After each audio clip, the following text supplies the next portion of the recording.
আসসালামু আলাইকুম। মজার একটা দারুণ একটা রেসিপি নিয়ে আসছি, লাউ পাতার ভিতর চাপা শুটকি ভর্তা। এত মজাদার একটা রেসিপি, একবার না খেলে বুঝবেন না। রেসিপিটা যখন বানাবেন ভাতের চালটা প্লিজ বাড়িয়ে দেবেন। দেখেন কীভাবে রেসিপিটা বানায়। 3টা চাপা শুটকি, 2টা রসুন, দেশি রসুন, 2টা পেঁয়াজ, 7-8টার মতন শুকনো মরিচ নিয়ে শিলপাটায় বেটে নিয়েছি আমি।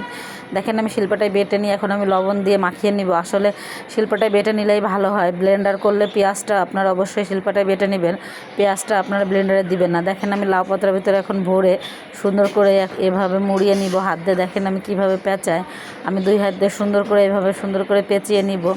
আসলে আমি 4টা বানাবো এখানে মোট। আমি আজ যেহেতু তোমরা হাজব্যান্ড ওয়াইফ দুজন খাবো, বাচ্চারা এটা খায় না। দেখেন আমি সুন্দর করে বানিয়ে নিচ্ছি। ফ্রাই প্যানে এখন তেল দিয়ে আমি তেলের ভিতরে দিয়ে দিচ্ছি। দেখেন 4টা এভাবে দিয়ে আমি ঢাকনা দিয়ে ঢেকে দেবো।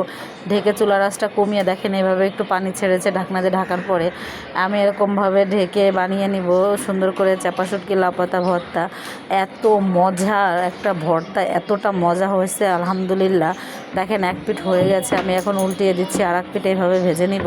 দেখেন ফাইনালি ভাজা হয়ে গেছে। আমার রেসিপিটা ভালো লাগে লাইক কমেন্ট শেয়ার দিয়ে পাশে